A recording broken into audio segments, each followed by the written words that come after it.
Sejam todos bem-vindos à nossa aula de hoje. Hoje é a 20ª aula, né, que vai ser dada por Soninha, sobre os evangelhos apócrifos. E vamos nos acalmando, né? Boa noite ao pessoal. A gente está meio nos acalmando ainda. Boa noite ao pessoal de Peruíbe, o pessoal da internet, todos os alunos presentes, encarnados e desencarnados, né? E vamos nos acalmando, rogando a Deus, nosso Pai, que possamos nos acalmar, rogando o amparo da espiritualidade que nos acompanha, que nos orienta, agradecendo Jesus pela coragem, pela resignação e por todo o amor que derrama sobre nós. Pai nosso que estais nos céus, santificado seja o vosso nome. Venha a nós o vosso reino, seja feita a vossa vontade, assim na terra como nos céus. O pão nosso de cada dia dá-nos hoje. Perdoai-nos, Senhor, as nossas dívidas, como devemos perdoar aqueles a quem nos têm ofendido. Mas não nos deixe cair em tentação. Livrai-nos do mal, porque teu é o reino, o poder e a glória. Que assim seja, graças a Deus. E agora vamos passar à leitura de hoje. Paulo, escrevendo aos Hebreus, no capítulo 6, versículo 9, diz Paulo: Mas de vós, ó amados, esperamos coisas melhores. Do livro Caminho, Verdade e Vida, psicografia de Francisco Cândido Xavier, Emmanuel faz seu comentário com o título Os Amados. Diz Emmanuel: comenta-se com amargura o progresso aparente dos ímpios. Admira-se o crente da boa posição dos homens, que desconhece o escrúpulo, muita vez, altamente colocados na esfera financeira. Muitos perguntam: onde está o Senhor que eles não ouviu os processos escusos? A interrogação, no entanto, evidencia mais ignorância que sensatez. Onde é a finalidade do tesouro, amoedado do homem perverso? Ainda que experimentasse na terra inalterável saúde de 100 anos, seria compelido a abandonar o patrimônio para recomeçar o aprendizado. A eternidade confere reduzida importância aos bens exteriores. Aqueles que exclusivamente acumulam vantagens transitórias, fora de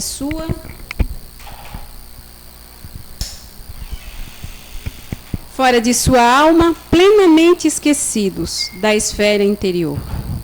São dignos de piedade. Deixarão tudo, quase sempre ao sabor da irresponsabilidade. Isso não acontece, porém, com os donos da riqueza. Com os donos da riqueza espiritual, constituindo os amados de Deus.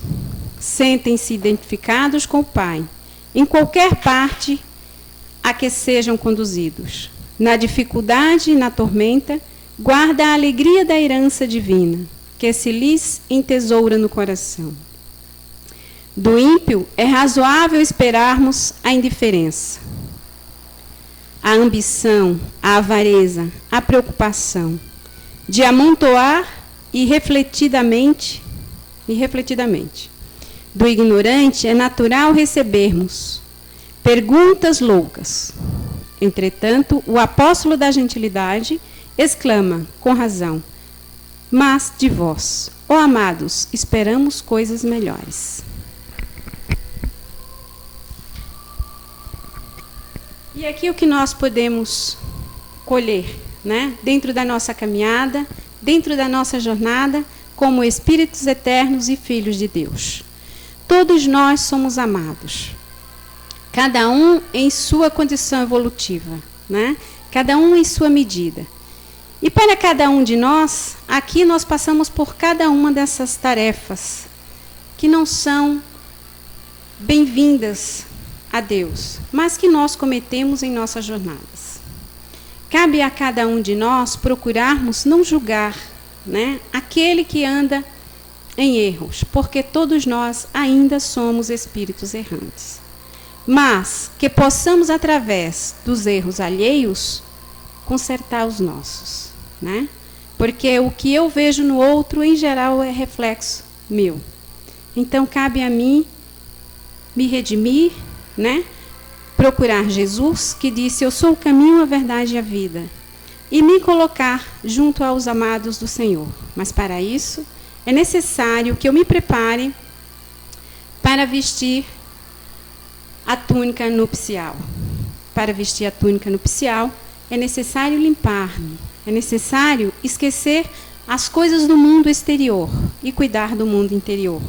É o que vim fazer, não é? Não é o que dizemos? Vim aprender, vim evoluir. Mas até onde estou fazendo o meu trabalho? Até onde estou me preparando para me juntar aos bens amados do Senhor, né? Cabe a cada um de nós. Se não começou, começa hoje, né? Todo dia o sol renasce. Todo santo dia. Para que nova oportunidade surja ao homem.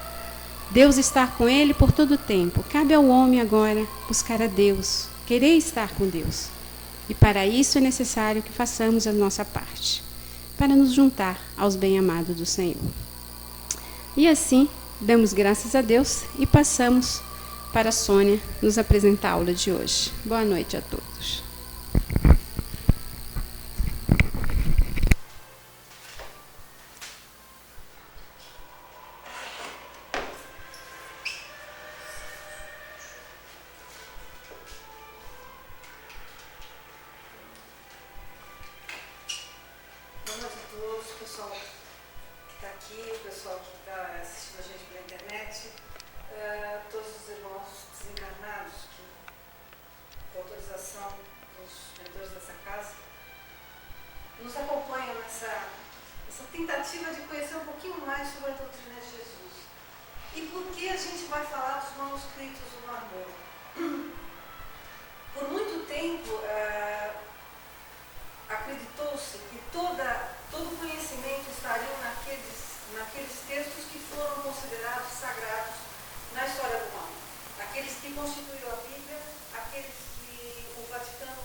Perdão, esqueci de ligar, perdão. Então, começando novamente. Boa noite, pessoal de Peruíbe, pessoal que está aqui, encarnados e desencarnados, que nos acompanham mais uma vez nessa tentativa de conhecer um pouco mais da doutrina do Mestre. Eu tinha esquecido de ligar o microfone, um detalhe técnico. O que eu estava comentando? Por que a gente vai falar dos manuscritos do Mar Morto? De repente, a gente começa a estudar o Espiritismo e sempre é a mesma tônica, tem que estudar toda a codificação, tem que estudar toda a codificação. Mas o conhecimento se encerra em toda essa codificação, a gente não tem mais nada para pesquisar, para estudar, para buscar, basta aquilo ali. Se bastasse aquilo ali, a gente estaria dizendo que o Espiritismo parou no início do século XIX, e não é verdade. O Espiritismo supõe uma trilogia, religião, ciência e filosofia, que acompanha o desenvolvimento socioeconômico e psicológico da humanidade. Então, a gente tem que buscar sempre conhecimentos novos, novas explicações, novas fontes de informação, para que a gente compreenda tudo aquilo que aconteceu e que não ficou documentado a princípio nos livros canônicos, nos livros que compõem a Bíblia hoje. Então, por isso que a gente vai voltar um pouquinho para trás e começar a falar de algumas fontes que foram abandonadas, que foram ditas não oficiais pela Igreja Católica, mas que trazem muito conhecimento e que ficaram mais ou menos à margem de toda a nossa história. Tá? Então vamos lá. Vamos começar a falar dos manuscritos do Mar Morto. O Mar Morto é aquele mar com densidade de sal tão alta que não existe vida, ninguém consegue afundar, você boia, né?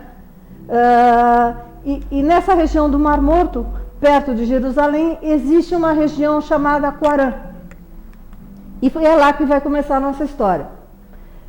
Tinha um pastor de ovelhas, chamava-se Mohammed Edib, o lobo, que pertencia a uma tribo de beduínos.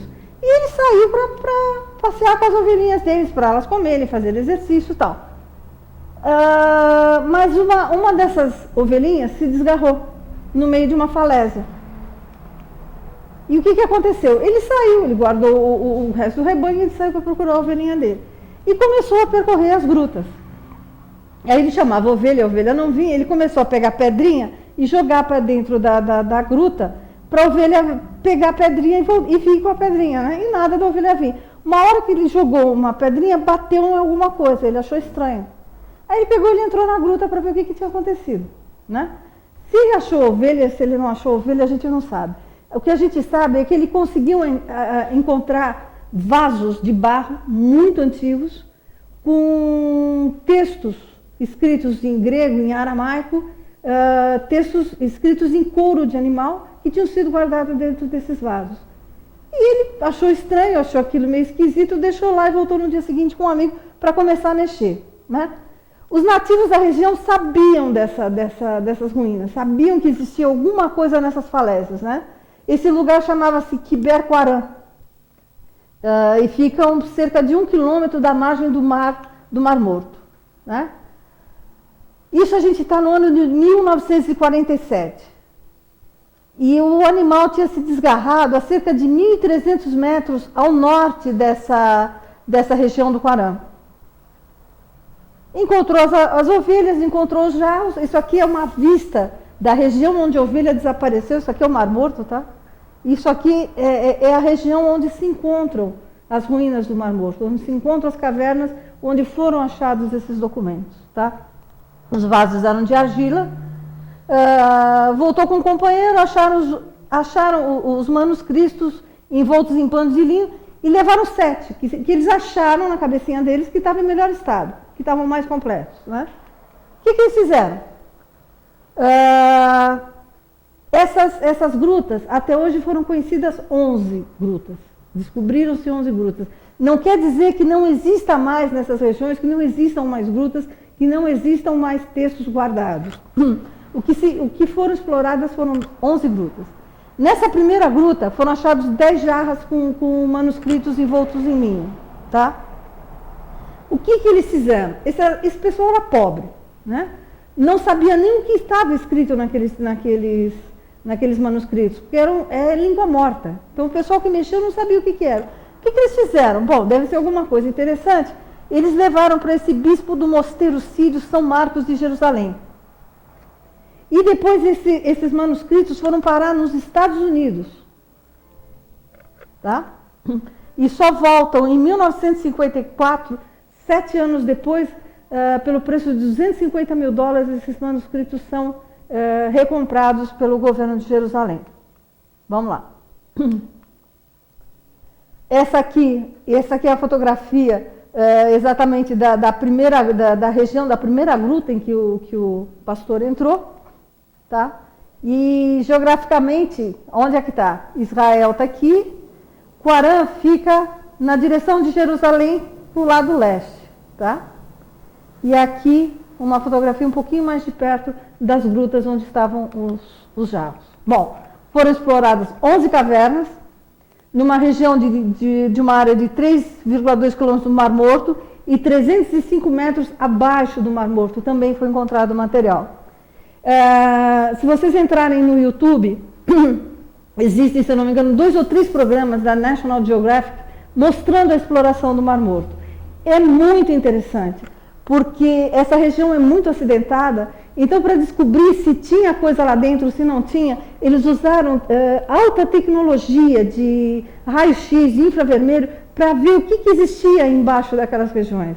É muito bacana o processo de descoberta disso aí, muito bacana. Bom, essa caverna número 4, 4Q é 4 de Quarã, era uma caverna diferente, porque ela formava uma região côncava, onde foram colocadas prateleiras e tinha documento do chão até o teto.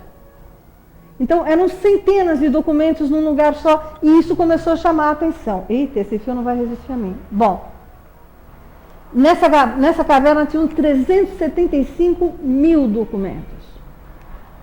Mas olha que maluquice, né? Esses fragmentos de documentos, o tempo desgastou esses documentos, né? O couro corroeu, todo o material sofreu degradação. Ficou misturado com esterco, barro e todo tipo de entulho que se acumulou nesse tempo todo. Porque pela fotografia a gente vê que essas cavernas eram abertas. Então elas sofreram a ação do tempo com o passar de todos esses anos. Né? A gente vai ver que essa documentação está aí há mais de 1000 anos. O que aconteceu? Bom, esse acervo dessas 11 cavernas é chamado o acervo dos manuscritos no Mar Morto. A Igreja Católica podou muito a tradução desses documentos. É muito difícil você ter acesso à tradução desses documentos. Existem livros hoje que trazem, existem duas publicações no Brasil hoje, que trazem a íntegra desses manuscritos. Daquilo que se conseguiu recompor. A gente vai ver o que aconteceu. E o que é interessante, não existe estudo desses manuscritos à luz do Espiritismo. Muito pouco se fez. Então, isso aí é um campo para a gente, para estudo, para interpretação, para colocar. Existe Apocalipse de Pedro, oração de Paulo, existem uma série de documentos que a gente sabe a autoria, que pode se colocar em paralelo com o que a gente recebe em termos de doutrina a partir de Kardec, com aquilo que a gente tem de história sobre o cristianismo. Então, dá origem a muitos estudos.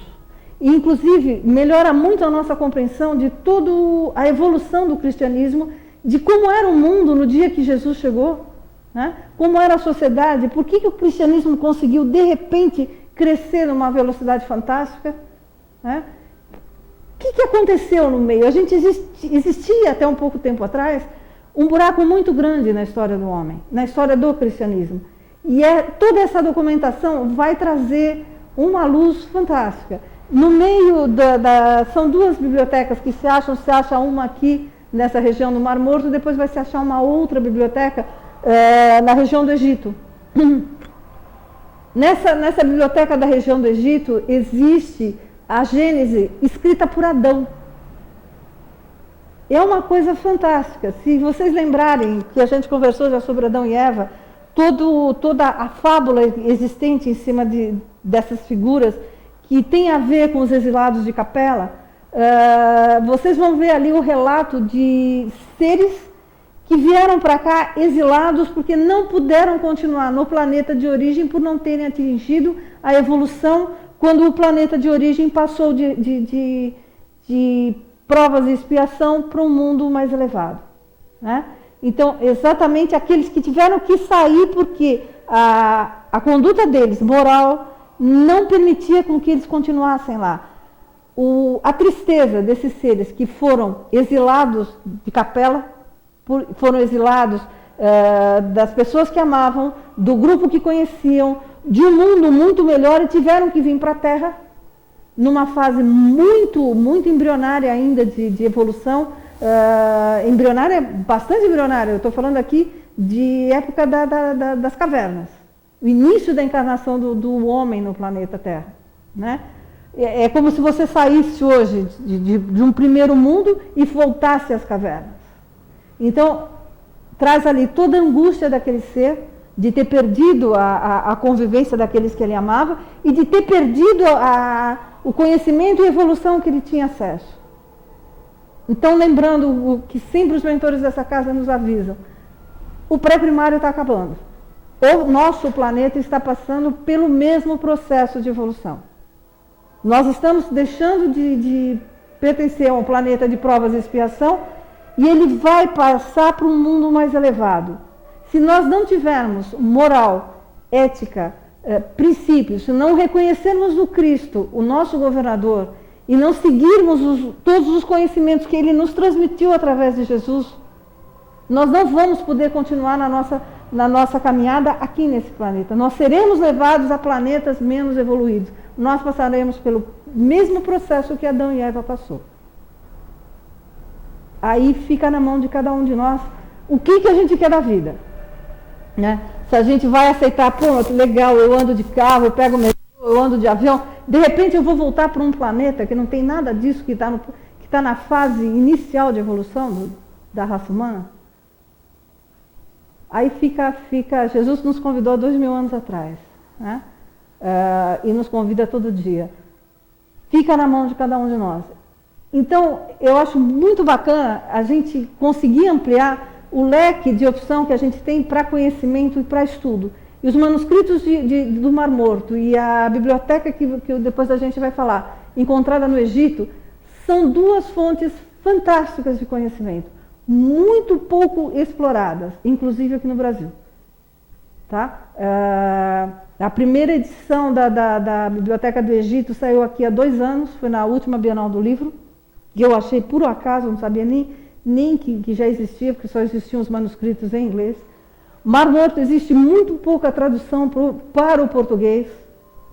Tá? Então, está dado de presente para a gente. É querer sentar, estudar e conversar. Eu acho que isso não é estudo para 1 ou 2 pessoas, isso é estudo para várias pessoas que conhecem profundamente o Espiritismo, para que, à luz de toda a doutrina que nós já recebemos, a gente possa reinterpretar todo esse conhecimento que está sendo dado de novo. Tá? Vamos lá. Bom, esse acervo se deu o nome de Manuscritos do Mar Morto. O que aconteceu? Os primeiros peregrinos que chegaram, os primeiros pastorezinhos de ovelha que chegaram nessa 4C, quando olharam aquela caverna entupida de documentos, 350 mil documentos, enlouqueceram, né? 375 mil. Enlouqueceram. O que eles fizeram? O pessoal dos mosteiros da região começou a oferecer 30 moedas por centímetro quadrado de cada manuscrito achado. O que eles fizeram? Eles pegaram os vasos, tiraram os manuscritos e levaram inteiro? Não. Eles começaram a rasgar os manuscritos, a picotar, e saía todo mundo vendendo pedacinho, para todo mundo ter acesso a ganhar dinheiro. Ninguém ficou preocupado com o que estava lá, o que tinha sido achado. Né? Ficou todo mundo interessado a ganhar dinheiro. Mais uma vez, não são brasileiros, né? Mas mais uma vez a lei do gesto. Vamos tirar vantagem daquilo que a gente achou. Sempre tentar, pelo menos, preservar o conhecimento que estava ali. Então, picou-se os documentos. Então, muita coisa se perdeu. O que aconteceu depois? Começaram a vender em pedaços pequenos. A maior parte desses textos, que depois, esses pedacinhos que foram juntados de novo e por um processo de digitalização das imagens e depois de encaixe, que nem quebra-cabeça num computador, chegou-se à conclusão que a maior parte dos livros que se encontraram nessas cavernas eram do Antigo Testamento. A coisa que chama a atenção é que não foi achado o livro de Esther. Não sei a explicação, mas não foi achado nenhum registro do livro de Esther. Todo o resto do Antigo Testamento foi achado. Foram recuperados 600 textos não bíblicos. E olha que bacana que esses textos trouxeram as razões e as condições da Judéia que levaram à ascensão do cristianismo. Textos que deram uma luz sobre todo o processo de evolução da sociedade naquela época, depois da passada de Jesus. Né? E por que o cristianismo conseguiu crescer de uma forma tão rápida? Porque os textos ditos canônicos não nos trazem nenhuma informação nesse sentido, nos trazem muito pouca história. E sem história a gente não é nada. Esse aqui é a fotografia de um dos vasos que foram retirados de uma das cavernas. Bom, eles trazem também uma história de uma seita que existia há mais de 2000 anos, antes de Jesus Cristo, e que foi precursora de todo o cristianismo. Quem eram eles? Né? A gente vai falar já já. Em 47 foram achados os manuscritos. Nessa década começou uma guerra de independência de Israel. Então, por muito tempo, os manuscritos foram abandonados. O estudo dos manuscritos foi abandonado porque o pessoal tinha que primeiro guerrear para depois a gente ver o que tinha lá. Esse historiador Albright de Baltimore, em 48, ele consegue, pelos métodos de datação de documentos que existiam na época, ele conseguiu chegar à conclusão que esses documentos que foram achados retomavam a época dos Macabeus. Portanto, eles eram da mesma época de Herodes e de Jesus. Tá? Por testes de carbono 14, caramba.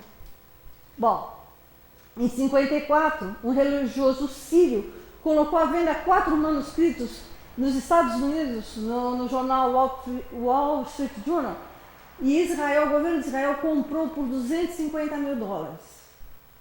Por quê? Porque já tinham começado o processo de reconstituição dos documentos. E nesse ano, em 54, eles começam a construção do que eles chamam hoje Santuário do Livro. É simplesmente um prédio fantasticamente grande, com essa forma, e dentro você tem acesso às imagens digitalizadas de todos os documentos do Mar Morto. Todos. Tá? E todo o processo que foi feito para encaixar os pedacinhos, para juntar os pedacinhos igual um quebra-cabeça. O que é mais bacana, olha os estudos que saíram daqui. Descobriu que eles foram redigidos em hebraico, aramaico e grego, que eram as 3 línguas básicas da época. Né? Essas cavernas, essas 11 cavernas, estavam perto de uma comunidade que ficava às margens do Mar Morto, né? Na região do Pará. Os documentos nos provam que esta comunidade era a famosa comunidade dos essênios, né?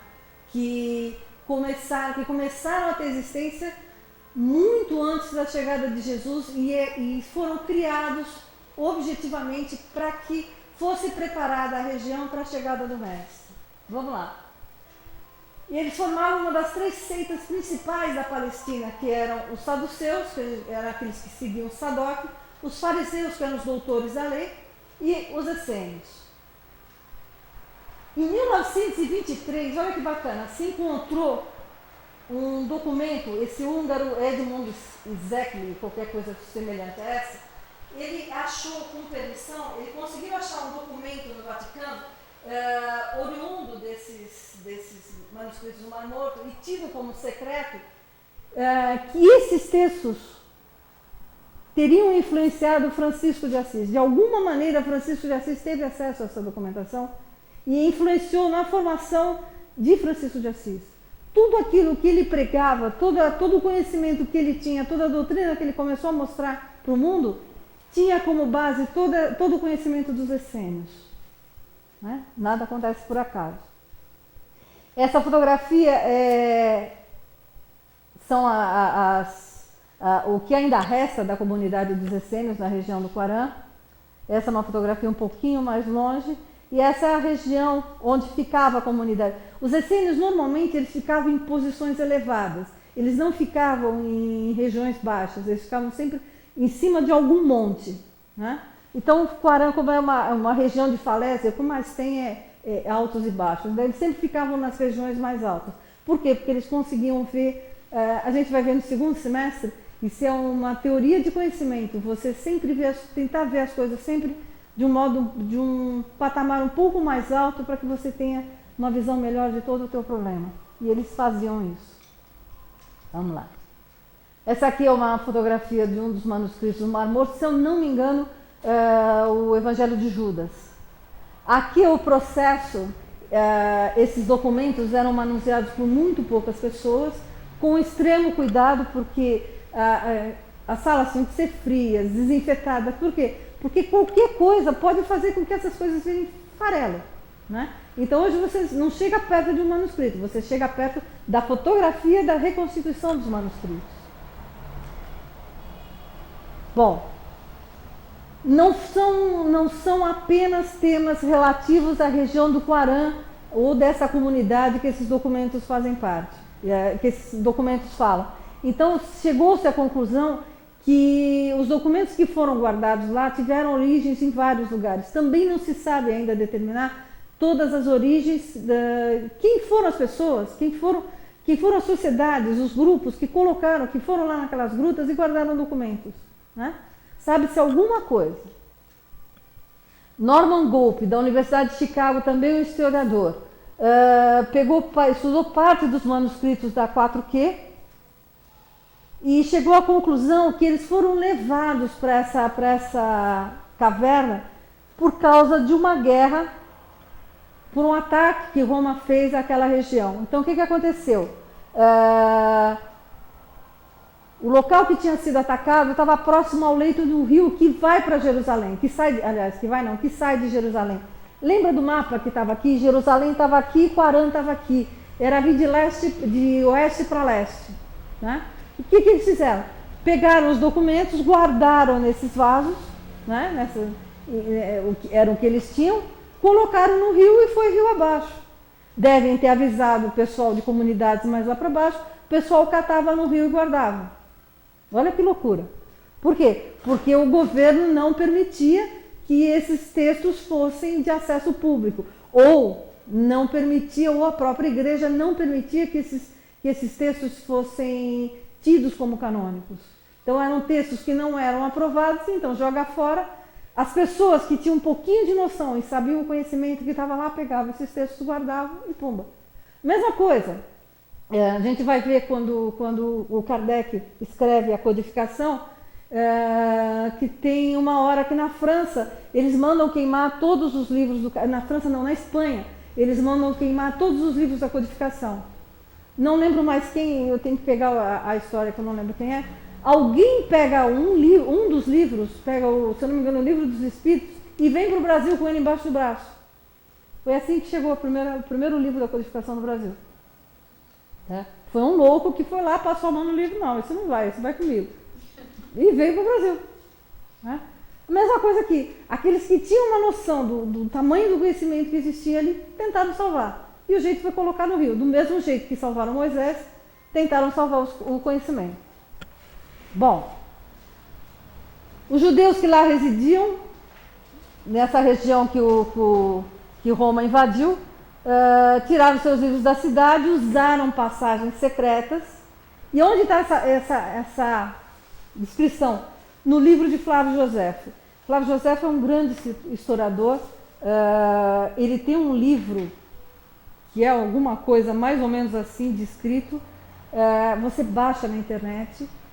Eu já vi para vender o livro é caro. Ele traz toda a história do judaísmo. É muito interessante, com detalhes históricos, muito bem escrito, fantástico. E ele fala dessas passagens secretas, desses livros que foram colocados sorrateiramente, e fala dessas guerras, e fala que houve rolos de livros que foram escondidos em cavernas perto do Mar Morto. Tá? Isso a gente vai só descobrir em 1947. Como a história é maluca, né? Bom, esses documentos não falam apenas dos essênios, mas eles trazem conhecimentos desde 2000 anos antes de Cristo até 1000 anos depois de Cristo. Olha o que você tem de conhecimento, o que você tem de estudo que pode ser feito. Eu vou mostrar para vocês que está à disposição de todo mundo. Mais vasos que foram achados e rolos, né? Aqui é o rolo de documento escrito em couro. Bom, dentre outras coisas, os manuscritos confirmam que todo o cristianismo tem origem no judaísmo. Isso a gente já sabia. Todas as ideias pregadas por João Batista estão contidas nesses livros, estão contidas nesses manuscritos. Isso quer dizer o quê? Que ele era essênio? Não, que ele teve acesso a esse conhecimento. Que de uma forma ou de outra, ou tanto ele quanto Jesus, e nós vamos ver já Maria, tiveram acesso e conviveram com esses seres, na época em que eles estavam crescendo, porque era necessário. Essa é a fotografia do ano passado, mas não deve ter mudado muito. A digitalização dos manuscritos do Mar Morto. Isso forma um site. Você vai percorrendo aqui com esse sinalzinho vermelho, você vai andando para a esquerda e para a direita, você vai vendo os manuscritos aparecerem para você. E existe ali uma série de livros que já foram reconstituídos que você consegue ler. Está tudo em inglês, dá para colocar tradutor junto e você consegue ler. Mas antes de tudo, eu ainda falo para vocês, entrem no YouTube e assistam o programa da National Geographic. São 3 programas, se eu não me engano, são imperdíveis, são muito bem feitos, muito bacana todo o trabalho. E aqui já é a reconstituição dos fragmentos e formando textos completos e a fotografia deles no computador. E essa fotografia você consegue ver tanto aqui na internet, quanto se a gente conseguir ir lá em Israel e entrar nesse lugar e ver essa projeção toda. Mas vamos lá. Em 68, infelizmente, o monastério de Qumran foi aniquilado numa investidura do exército romano, que arrasou toda a Judéia. E o que aconteceu? Aqui, a ideia era, os romanos queriam destruir os zelotes. Por quê? Era uma comunidade que estava atrapalhando os interesses do governo.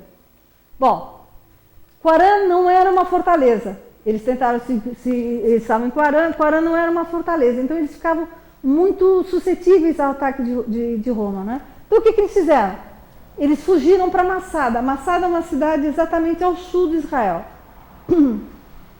E ficaram até o ano de 73, onde eles acabaram sendo dizimados de uma forma muito louca. Em Massada existia um esconderijo, existia uma fortaleza e foram lá que eles ficaram. Quando eles viram que não tinha mais o que fazer, eles foram sitiados por 1.500 romanos, a fortaleza foi sitiada por 1.500 romanos e o cerco durou mais de 2 anos. E os romanos foram construindo uma rampa de areia e pedra para conseguir subir nessa fortaleza e invadir. Quando eles viram que eles não tinham mais saído, o que eles fizeram? Eles fizeram um sorteio entre eles, olha que loucura. Fizeram um sorteio entre eles e um determinado grupo de zelotes teve como função matar todos os outros da comunidade para que eles não fossem mortos pelos romanos. E antes que os romanos entrassem, eles também se mataram. As únicas pessoas que sobraram, quando eles chegaram em Massada, o que tinha sobrevivido? Só as mulheres e crianças, se eu não me engano. Também está relatado em Joséfo, tinha sobrevivido, se não me engano, 5 mulheres e 2 ou 3 crianças nesse martírio todo. Essa aqui é o que ainda resta da fortaleza de Massada, também é um ponto histórico hoje em Massada, e essa é uma gravura do Flávio Joséfo. Tá? É muito interessante estudar esse cara, mas tem que ter muito tempo e muita paciência, porque ele fala como se você estivesse dentro da comunidade judaica daquela época, você conhecendo tudo.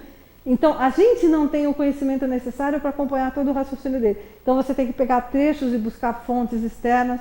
Demanda bastante tempo, mas é bacana. Mas esse escritor é da época? É da época. É da época. Bom, aonde vão surgir os essênios? Vamos voltar a Moisés. Bom, Moisés, ele viveu 120 anos entre 1200 a 1800 a.C. Antes de morrer, ele reuniu o pessoal que estava ainda andando com ele à busca da Terra Prometida. Ele reuniu os anciãos no Monte Nebo e contou para eles que nós teríamos a chegada do Messias, um ser de tão alta hierarquia que nem os profetas todos juntos serviriam para ser seus servos. Como é que ele não estaria encarnado ainda? O Moisés não teria a possibilidade de estar encarnado quando Jesus chegasse, mas ele sabia da necessidade, ele tinha sido instruído em sonho, ele sabia da necessidade do preparo da região, do preparo do planeta para a chegada do Messias. Aí ele narrou que ele, dormindo, ele saiu do corpo, ele desdobrou e foi levado até o Monte Sinai. Por que o Monte Sinai? Porque para ele o Monte Sinai era um símbolo de ligação com a espiritualidade superior, porque ali ele recebeu os 10 mandamentos. Então, a hora que ele desdobrou e levaram ele para o Sinai, ele sentiu, vou me comunicar com o plano superior. Ele encontra Jesus. E a hora que ele olha para Jesus, ele cai de joelhos e começa a chorar. Tamanha emoção foi a dele. E ele não sabia nem quem era Jesus, mas ele reconheceu em Jesus o grande mestre, né? E a emoção foi muito grande. E aí Jesus pediu que ele cuidasse de suas ovelhas, pois elas precisam de guia que sirva, que instrua e que lhes dê confiança. Isso Moisés perto de morrer. Narrou a sua descida ao planeta, narrou a necessidade, contou porque ele vinha, e que ele não vinha sozinho, que ele vinha com uma corte de anjos. E muitos anjos o precederiam na encarnação para que preparassem todo o terreno para a chegada dele. Por quê? Ele precisava vir ao mundo ensinar o verdadeiro amor. Aí Moisés fica enlouquecido, né? Aí fala para os anciãos da comunidade dele: eu vi a luz, eu vi o Senhor e falei com ele, mas fora do corpo que estás vendo. O que ele fez? Nessa hora, ele fundou a Fraternidade dos Essênios. Por quê? Ele conversou com Essém, que era um dos discípulos dele, que era um grande médium, que se comunicava muito com a espiritualidade superior, e colocou na mão dele o começo, a pedra fundamental dessa comunidade, da formação dessa comunidade, que tinha como objetivo único preparar o planeta para a chegada de Jesus. Não só para a chegada de Jesus, para a chegada de todos aqueles que precederiam a chegada do Mestre. Os pais de Maria, José, a própria Maria, pelo menos João Batista, todos os profetas, para que o planeta tivesse condições de recebê-los. Porque se não tivesse havido este preparo, a chegada desses seres teria um tamanho impacto no magnetismo desse planeta que talvez ele não tivesse aguentado. Então era preciso que a gente refinasse, limpasse esse planeta, tornasse a energia dele muito mais pura do que era, para que todos esses seres pudessem chegar ao planeta, né? Bom, vamos lá.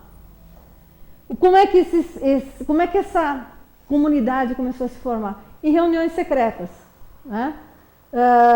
E a responsabilidade era desse discípulo de Moisés, de Essém, para que escolhesse quem ia tomar parte dessa comunidade. Porque eles teriam acesso aos altos ensinamentos dos profetas.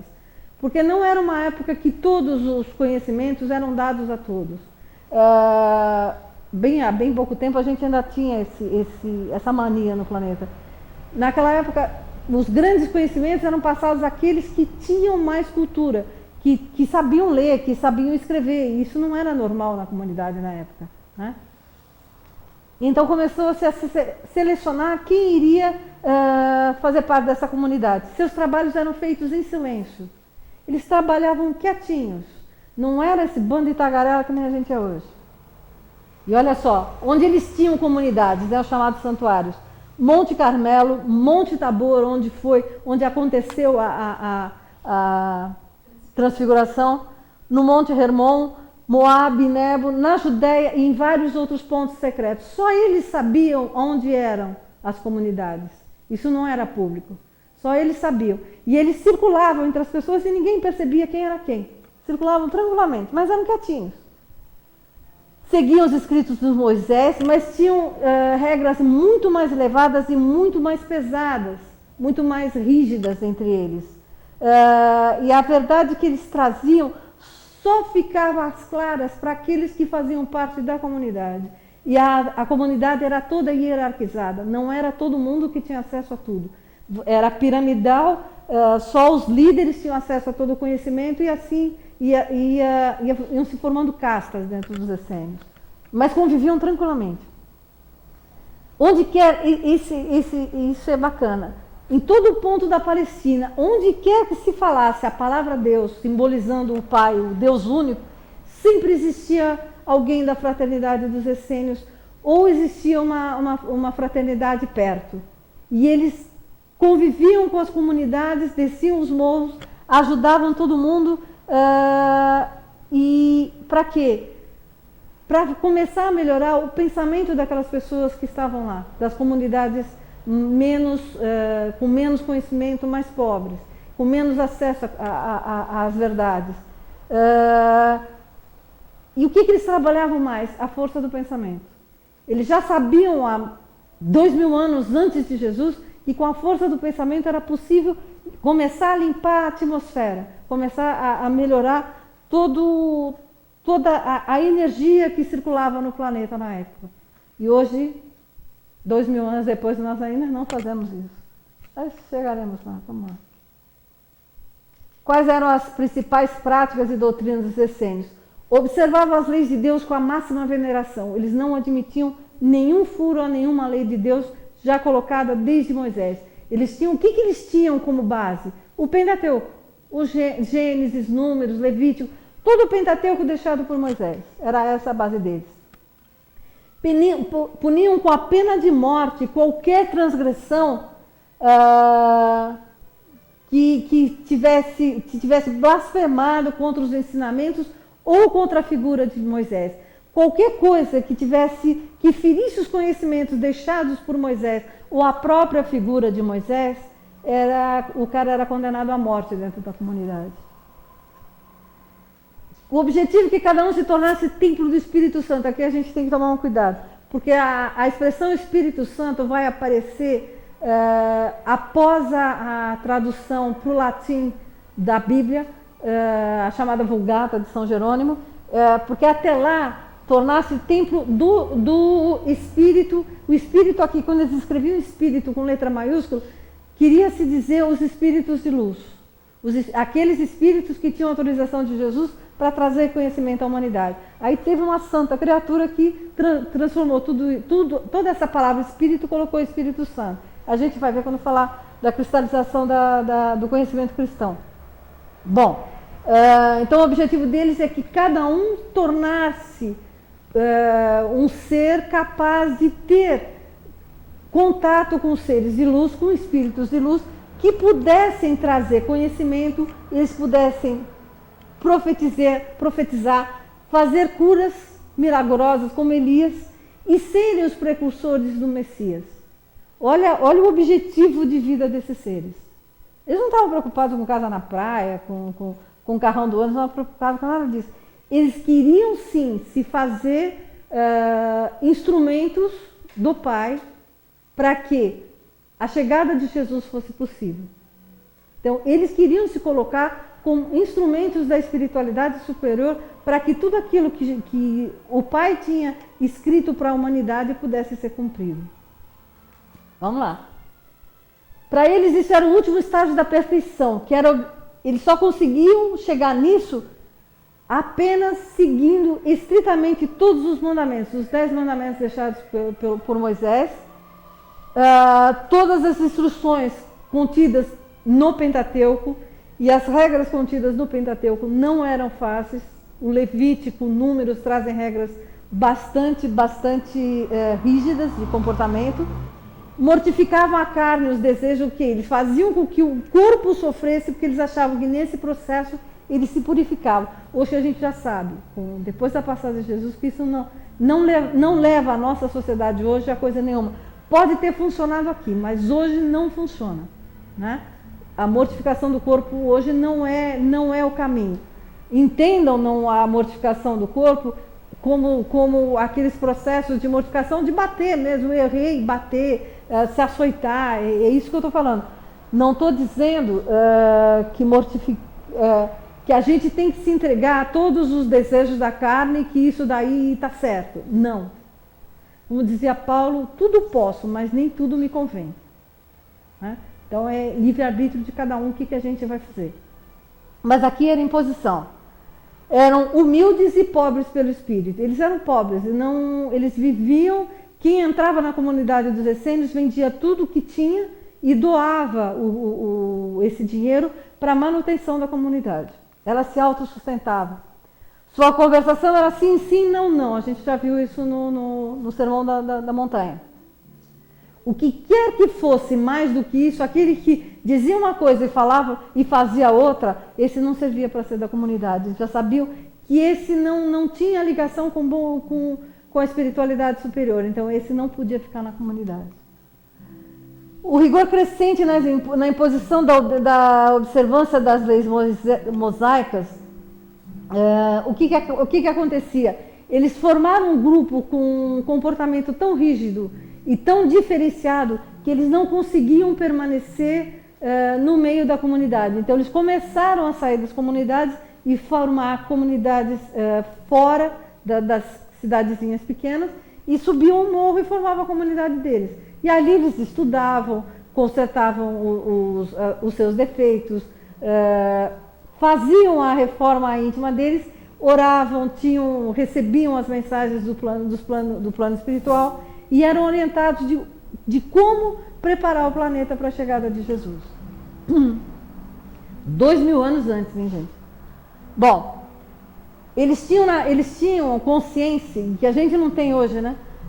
Que o contato com qualquer pessoa... Oi? O que tem o cabelo? O quê?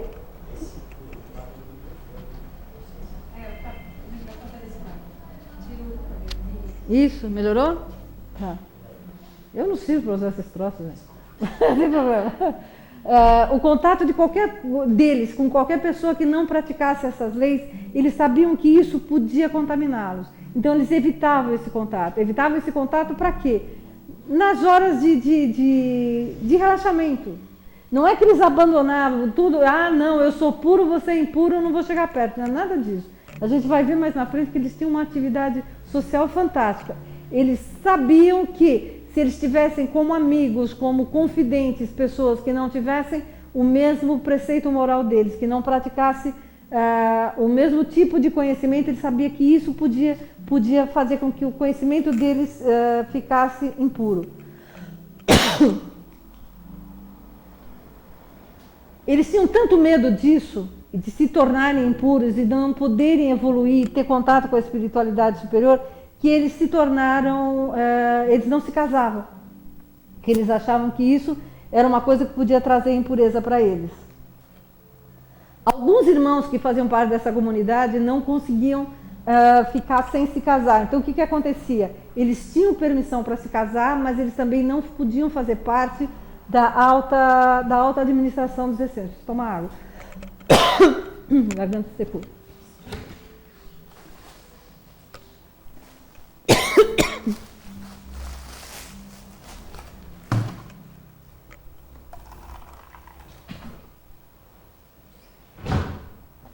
Desculpa. Vamos lá. Características dos essênios: eram sérios e extremamente determinados. Eles tinham como objetivo aquilo de vida, era aquilo que eles seguiam. Confiança absoluta no Pai e resignação total quanto à conduta que eles tinham que tomar. Não questionavam. Vida uniformemente santa e abnegada. Eles só faziam aquilo que era correto. O que não era correto, eles não faziam. E restrito ao amor à virtude e desprezo pela fama e pela riqueza e prazeres do mundo. Eles sabiam que tudo isso não levava absolutamente a nada. Diligência, temperança, modéstia e simplicidade de vida. Eles tinham o estritamente necessário para viver. Contentamento na mente e alegria de temperamento. Eram pessoas alegres. A gente vê, não, tanta rigidez, eram pessoas taciturnas. Não, essas são pessoas extremamente alegres, pessoas que a comunidade gostava de receber e que ajudavam a comunidade. Amor à ordem e aversão até pela aparência da falsidade. Se eles achavam que a pessoa era falsa, eles não chegavam perto. Não permitiam que essa pessoa fizesse parte da comunidade. Benevolentes e filantrópicos. Amavam seus confrades e buscavam conviver em paz com todos os homens. Não eram adeptos nem da escravidão, nem da guerra. Eram pacifistas. Tinham grande consideração com as crianças e reverência e preocupação com os idosos. O que eles faziam? Eles desciam às comunidades e ajudavam as pessoas da comunidade.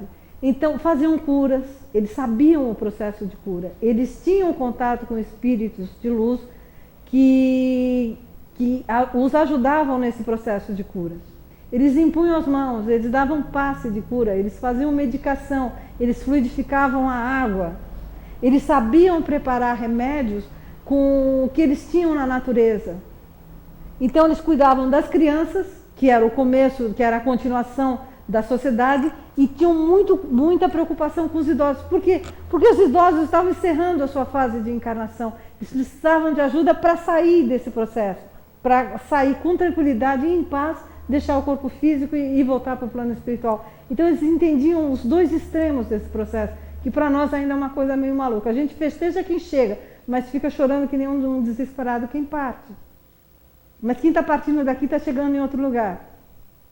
E essa consciência a gente não tem, eles tinham. Né? Atendiam os doentes e era marcante, e era muito forte, que eles conseguiam curar as pessoas.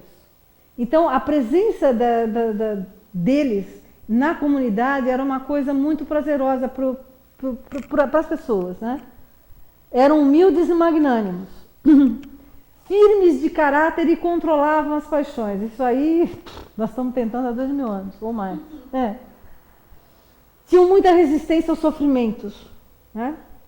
Sempre tendo em vista o quê? A manter a sua probidade, a manter os seus princípios, o seu conhecimento, em defender aquilo que eles sabiam que era verdade. Não é porque a coisa era difícil que eu ia dar um jeitinho, não, agora eu faço de qualquer jeito e depois eu conserto. Não. Eles, mesmo nos momentos de adversidade, eles se mantinham íntegros naquilo que eles achavam que era verdade. Aguardavam a morte com alegria, porque eles sabiam que era o processo de libertação da sua alma e o retorno à verdadeira pátria, ao seu verdadeiro local de origem. Né? E sabiam que, na hora que eles conseguissem se libertar, eles estavam vencendo mais uma etapa para chegar mais perto do Criador. Então, para eles, isso era uma alegria. Viviam uma espécie de vida que Pitágoras tinha mostrado aos gregos. Se vocês pegarem a introdução do Evangelho segundo o Espiritismo, Kardec vai falar de Pitágoras e de Sócrates. Eles são os grandes precursores do cristianismo, né? Sócrates e Platão, é. Bom, vamos lá. O que os essênios têm a ver com Maria? Lembra quando a gente teve a aula de Maria, a gente contou que Maria foi levada ao templo de Salomão porque eles tinham medo, todos sabiam quem era Maria, então para que ela não tivesse tanto, sei lá, não aparecesse tanto na sociedade de Nazaré, o que fizeram? Levaram para o templo de Salomão, onde ela foi educada pelos sacerdotes, mas aí quando acabou toda aquela fase, ela voltou para Nazaré, né? E aí diz Miramês que Nazaré resplandeceu em luzes com a chegada de Maria, né? Falanges de espíritos subiam e desciam felizes da vida que ela tinha voltado lá. E o Miramês escreve, o Miramês dita, né? Que as palavras que a gente tem, a nossa linguagem é pobre para descrever o que acontecia, né? Vamos lá. Os essênios do Monte Carmelo e do Monte Tabor, que ficam perto exatamente de Nazaré, esperavam essa notícia, eles sabiam que ela ia voltar para Nazaré. E assim que ela chegou, eles procuraram os pais de Maria, Eli e Ana. E Maria também, né? Conversaram primeiro com os pais dela e explicaram toda a missão de Maria. Eles sabiam da função de Maria desde a época antes dela nascer. Né? E quando ela nasceu, eles já começaram a acompanhar a Maria no processo de evolução dela. E sabiam que ela seria a mãe de Jesus e que Jesus seria o grande médium do Cristo planetário. Eles guardaram esse segredo porque eles sabiam que muito poucos podiam ter acesso a esse conhecimento. A criança tinha que crescer, ela tinha que passar por essa fase toda no Templo de Salomão, era necessário que ela recebesse todo esse conhecimento. Então eles guardaram todo esse conhecimento, não foram nem procurar os pais enquanto ela não retornou do templo. Bom, falaram sobre a estada dela no templo, ela foi acompanhada, sabiam da hostilidade do Sinédrio, que o Sinédrio ficava de olho em Maria, porque eles não queriam que um rei descesse à terra, óbvio, né? Então, era necessário que ela saísse do templo, voltasse para a casa dela, para que ela fosse preparada mais efetivamente para receber Jesus. Como, né? Aí, como eles conheciam toda a história, sabiam que a comunidade essênia tinha sido criada para preparo da chegada de Jesus. Maria era um dos anjos que precedeu a chegada do Mestre. Convidaram Maria e os pais dela para conhecer a comunidade essênia ali perto da casa dela. E olha o que Maria fala quando ela conhece a fraternidade, né? Sinto que essa congregação é o nosso caminho para a grande realização. Ela tinha uns 12, 13 anos aqui. Não sei se estive em casa errada, indo para a escola do templo, pois deveria ter ingressado era na comunidade dos essênios em primeiro lugar. Estes irão entender o nosso objetivo de vida. No entanto, se lá estive, Deus deve saber por que e para quê, pois entregamos a Ele a nossa vida.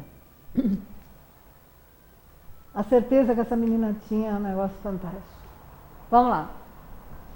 Ela é recebida no Monte Carmelo, no imenso salão, por centenas de essênios, né? Porque eles sabiam, a comunidade sabia quem estava chegando. E ela é recebida quase que numa festa, né?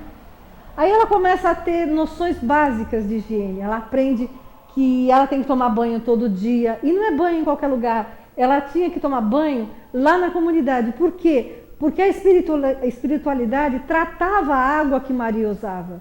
E isso já começava, já era um processo de purificação. Ela já era um anjo encarnado, né? Quer dizer, era um processo de purificação do corpo dela para a chegada do Messias, né? Fantástico o jeito que a espiritualidade trabalha. Nessa de... Ela não dormia, que eu me lembro, ela não dormia na comunidade dos essênios, ela voltava. Ela sempre ia acompanhada dos pais. Isso era uma exigência dos essênios. Porque como a maioria eram homens, o que iam ficar falando há 2000 anos atrás? Uma menina ficar indo para a comunidade. Então ela ia sempre com os pais. E ela conhece um ancião dos essênios, que é Pai Muni. Um dos essênios de ternura incomparável, diz o Meramês, né? Um dos chefes da fraternidade. Ele tinha as mãos calejadas, de tanto que ele tinha trabalhado com os pobres, ajudado as comunidades, né? E olha o que ele exclama: minha filha, o teu coração já deve ter segredado o porquê de te encontrares no nosso meio. Essa congregação somente tem uma razão de existir, o de abrir as veredas para aquele que haverá de vir, o Messias. Ela já tinha consciência que ela seria a mãe de um grande ser, que mudaria a história do homem, né? Os essênios já consideram Maria como filha do coração deles, né? E ela começa a frequentar o Monte Carmelo todos os dias para receber conhecimento. Em contrapartida, a casa dos pais, na hora que eles não estavam em Monte Carmelo, estavam em casa, os essênios iam para lá e eles pareciam como andarilhos e circulavam por toda a comunidade. Então, nunca mais Maria ficou afastada dos essênios. Então, ela teve um conhecimento muito grande de toda a filosofia, de todo um modo de pensar, de agir, de ser, de todos os princípios que os essênios traziam. E toda essa documentação está no Mar Morto, gente. Tudo isso está no Mar Morto. Então ela aprendeu como eram feitas as curas, aprendeu como era organizada toda a comunidade dos essênios. E via que ali tinha liderança, mas não havia guerra, não havia briga por liderança. Os líderes eram aqueles mais evoluídos, eram os que tinham mais conhecimento, eram os que eram mais íntegros, né? E essa circulação das pessoas, eles para as comunidades e os essênios para a casa de Maria, acontecia sem chamar a menor atenção de ninguém, né? Como tem que ser. Vamos lá. Os essênios vão ensinar um modo para Maria de trabalho, que era o modo que eles trabalhavam, em silêncio, né? Trabalho em silêncio, que é sempre mais edificante e é sempre a luz que nunca se apaga. Se a gente prestar atenção, os mentores da casa, nos trabalhos de cura, perfeito silêncio. Se você falar alguma coisa, né? Tem um dos médicos que trabalha com o Dr. Adolfo, que é o Dr. Ricardo, e uma vez ele estava contando para a gente, acho que foi em Peruíbe, que ele estudou medicina no plano espiritual. Eu olhei para ele: nossa, eu tenho salvação. Aí a primeira vez que eu vi ele trabalhar aqui, ele trabalhou o tempo inteiro orando. Ele orava em voz alta. E eu ficava olhando, eu falei: meu Deus do céu, o que está acontecendo? E voava a agulha, né? O cara é de uma rapidez espantosa. Mas ele trabalha o tempo inteiro orando, chamando Jesus, cantando. É uma coisa fantástica. A energia do ser é uma coisa fantástica. Né? Vamos lá. Esse silêncio é sempre força que se renova e edifica a felicidade em diversos caminhos. Porque ficar em silêncio, você fica você com você mesmo. Né? Você fica conversando com você mesmo, com o teu mentor, você fica se achando. O que você pensa, o que você sente, por que você sente, por que você está fazendo determinada coisa. Então, é um processo de autodescoberta. Isso para a gente é difícil. É a presença de Deus por onde chega o amor na pureza do desprendimento. É na hora que você mergulha dentro de você mesmo que você consegue ser tocado por energias mais sutis, por energias de planos mais elevados. Bom, Maria e sua missão eram conhecidas por todas as comunidades essênias, desde Monte Hermon, que era na Fenícia, até a Judéia. Então todo mundo sabia quem era Maria de Nazaré, né? Desde que ela era criança. E sabiam que ela estava sendo treinada numa das comunidades. Também em Jericó havia um outro grupo de essênios, né? Que também, aqueles que não tinham contato com Maria, olha de onde veio o conhecimento espírita, né? Aqueles que não tinham contato direto com Maria, que não conviviam com ela, o que eles faziam? Eles, por força de pensamentos, eles emanavam vibrações para que tudo aquilo pudesse acontecer da forma que tinha que acontecer. Simplesmente o trabalho de vibração, o trabalho que a gente tem médium que fala, eu não vejo nada, eu não ouço nada, eu não escrevo nada, eu não isso, não aquilo, não faço, não sirvo para nada. Como você não serve para nada? A sua energia, você faz o que com a sua energia? Né? Se você disponibilizar a tua energia em favor do trabalho que está sendo realizado, você já está fazendo muito. Né? Porque se não existir os médios de doação de energia, o trabalho não pode ser feito. Então, se não existissem essas comunidades dos essênios, fazendo toda a vibração necessária para que a que estava cuidando da evolução de Maria trabalhasse, não era possível. Só aquela comunidade não ia conseguir dar conta do trabalho. Então, era necessário que muitos que nem a vissem, vibrassem por ela para que o trabalho pudesse ser realizado. E hoje é a mesma coisa. Né? Bom, naquela época existiam mais ou menos 4.000 essênios, né? Sem que o pessoal das cidades de Jerusalém, de Nazaré, soubessem quem era quem. Eles só recebiam o quê? Só recebiam caridade desses irmãos. E Paulo não tinha passado pelo planeta ainda, hein? Bom, nessa mesma época, um outro carpinteiro, José ben Jacó, da linhagem de Davi, conheceu um essênio. Nada é por acaso. Conheceu o essênio, o cara começou a bater papo com José e mostrou o que era a comunidade essênia e o convidou para ir conhecer. Ele foi. Né? E ele foi para o Monte Carmelo. José foi aceito na comunidade como companheiro dos terapeutas, foi reconhecido pelos sacerdotes do templo como um grande trabalhador. Então, ele circulava tanto no templo de Salomão, como ele também tinha acesso à comunidade essênia. Vamos lá. Aí, nessa época, existe uma reunião dos sacerdotes dos templos, onde é decidido o casamento de Maria. Por quê? Lembra? A gente falou isso na aula de Maria. Os profetas diziam que uma virgem daria a luz ao Salvador, daria a luz ao Messias, né? O que eles não sabiam é que o parto ia ser virginal. Então, os sacerdotes falam, não, temos que casar essa menina, porque se a gente casar, ela vai deixar de ser virgem, então não vai poder dizer que a virgem deu a luz ao Salvador. Então, eles tramam, fazem uma reunião e decidem que Maria tem que se casar. Só que o que eles não percebiam, por ignorância pura, é que nessa reunião também estavam seres de luz, também estava presente a espiritualidade superior. Não só a espiritualidade superior, mas também o pai Muni, que era um líder dos essênios, ele também em desdobramento assistiu a essa reunião. Ele ficou muito triste com a vibração, ficou muito triste com como estava sendo conduzidas as coisas, mas ele viu também que a espiritualidade superior estava cuidando disso. Por quê? 3 sacerdotes foram depois procurar os pais de Maria e explicaram para ele que estava na hora dela casar. Aí eles falaram com os pais de Maria e falaram que já tinham conversado também com José, né, que é aquele que tinha acabado de ser recebido na comunidade essênia. José já era viúvo, tinha filhos, Maria devia ter seus 15 anos, José já estaria na faixa dos 40, e falavam que ela tinha que se casar com ele. E não tinha essa de querer ou não querer. Era a decisão dos sacerdotes do templo. Ela tinha que se casar. Se não se casasse, a família seria perseguida e banida do templo por várias gerações. Então, era como se marginalizasse toda a família. Então, eles ficaram bastante preocupados. Ele e Ana, José também, passaram noites pensando o que nós vamos fazer agora, né? Aí José vai ao Monte Carmelo, né? O pai Muni era um grande conselheiro de José, né? E o pai Muni chega para ele e fala: filho, confie em Deus e vai. O que está sendo colocado para você é exatamente aquilo que a espiritualidade superior quer que aconteça. Os sacerdotes do templo foram usados. A espiritualidade superior acompanhou aquela reunião.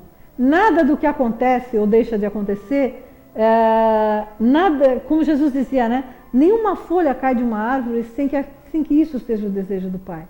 Então, se era essa a orientação, essa era a orientação correta. Maria tinha que se casar com José. E o pai Muni fala, né, que ele vai receber um anjo que vier à terra. E continua: os sacerdotes de Jerusalém, pelo impulso da maldade para com Maria, colocando-a em direção a um lar constituído para gerar filhos, servem de instrumentos para o cumprimento das profecias. Quer dizer, quando a gente acha que tudo está sendo levado pelo acaso, não. Tudo está sendo levado pela mão de Deus. Tudo está sendo levado e conduzido pela espiritualidade superior. Quer dizer, em português, claro, os sacerdotes do templo deram um tiro no pé. Falaram: a menina vai casar, não vai ser mais virgem, pronto, acabou o nosso problema. Não, eles fizeram o casamento que precisava ser feito, que era de Maria com José. Serviram de instrumento. Achando que estavam resolvendo o problema deles, né? Abriram as portas para a chegada do Messias. Fantástico. Essa mensagem veio na minha mente, né? A gente vê o mal onde Dá não o há microfone. mal. A gente não consegue compreender os desígnios de Deus, Sim. né? E a gente, como a gente tem mania de ser Deus, a gente fala: não, tá tudo errado, tem que ser assim, assim, assim, assado, né? Quando a gente perder a mania de ser Deus, pode ser que a gente tenha alguma chance. Bom, reunido com Maria, os pais e José e o pai Moni, ele ensina: meus filhos, não perturbeis os vossos corações por simples acontecimentos que a natureza organizou. Todos os fatos são regidos pelas leis de Deus. Nada acontece por acaso no mundo e em nós. Nada existe alterado na criação do Todo-Poderoso. O que tem de ser, há de se notar. A tranquilidade desse ser, né? Bom, todos os essênios foram avisados do casamento de Maria, porque estava chegando a grande hora do nascimento de Jesus, né? E passaram a trabalhar com mais intensidade, porque era preciso preparar toda a atmosfera, toda a psicosfera do planeta para a chegada do Messias. Então, quando falaram: não, nosso trabalho está feito, agora eu vou tirar férias. Não, aí que eles sentaram e começaram a trabalhar. Começaram a trabalhar como? Reproduzindo os textos sagrados, reproduzindo as profecias, para que mais pessoas tivessem acesso aos conhecimentos, para que melhorasse toda a atmosfera, passa pelo estudo, né? Então eles trabalhavam nesse sentido. E boa parte desses documentos que eles produziram nessa época, essa aqui é a fotografia da 4K, e existiam prateleiras aqui do chão até o teto, são aqueles 375 mil documentos que foram achados, né? Que contam parte dessa história. Essa história que eu tirei foi narrada pelo Miramês, não é dos manuscritos. Bom, a próxima biblioteca vai dar certinho. A próxima biblioteca que foi achada é a chamada Biblioteca de Nag Hammadi. Nag Hammadi é essa bolinha aqui, ó, no Egito. Aqui está isso aqui deve ser o Nilo. O Cairo está aqui em cima, as margens do Nilo, Mênfis. A gente passa pelo Vale dos Reis, que está por aqui mais ou menos. Luxor está aqui, né? Então o Vale dos Reis está por aqui. E Nag Hammadi está um pouquinho acima. Tá? O que aconteceu? Também em 1945, um camponês encontrou um pote vermelho de cerâmica contendo 13 livros de papiro encadernados em couro. Foram descobertos 52 textos naquele sítio. e são os textos mais completos, né? Infelizmente, esses livros começaram a ser vendidos no mercado negro, né? Por que a gente tem sempre que pensar primeiro no dinheiro, né? Primeiro dinheiro, grana, depois quando eu estiver com bastante dinheiro no banco, aí eu vou pensar no resto, né? Bom, infelizmente, boa parte disso começou a ser vendida no mercado negro, mas o governo egípcio percebeu e começou a impedir que isso acontecesse, tá? Esses documentos foram levados para o Museu Copta no Cairo, e se passaram muitos anos para que os cientistas começassem a perceber que ali tinha um tesouro fantástico. Eles acharam que era uma relíquiazinha, deixa lá. Bom, esses documentos são divididos em códices, né? O primeiro códice é Códice Jung, e esse código conseguiu sair do Egito por mercado negro e foi vendido a colecionadores particulares dos Estados Unidos, né? Aí vai aparecer esse Gilles Kespel, que é um historiador holandês, que ouve falar nesses manuscritos e compra esses manuscritos para começar a estudar na Fundação Jung em Zurique. Primeira frase que ele traduz desses manuscritos, o que ele chega, quais eram essas são as palavras secretas que Jesus, o vivo, proferiu e que seu gêmeo, Judas Tomé, anotou. Então, o primeiro documento que ele pegou foi exatamente o Evangelho de Judas Tomé, né? Que depois saiu, foi publicado, a igreja proibiu, foi um carnaval, tá? Então, foi a primeira frase que abre o Evangelho de Judas. Depois que ele examinou esse grupo de documentos, né, percebeu que faltavam algumas páginas, o que ele fez? Ele vai para o Egito, óbvio, né, que ele deveria ter patrocínio, ele deve ter... porque isso é um procedimento carésimo. Ele vai para o Egito procurar as peças que faltavam. E a gente está falando aqui numa época que você não tem computador, os computadores eram o tamanho de um prédio, você não tinha máquina digital, né? E essas pessoas são desbravadores de sertão, né? Que nem Bandeirante.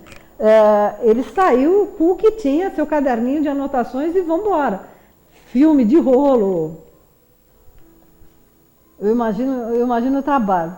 Bom, essa aqui é uma fotografia de uma das cavernas onde foram achados os documentos na região do Egito, em Nag Hammadi.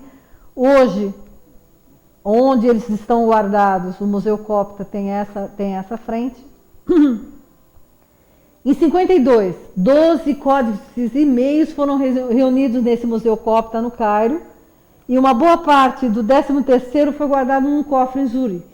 Agora, o que tem nesse manuscrito? Só Deus sabe.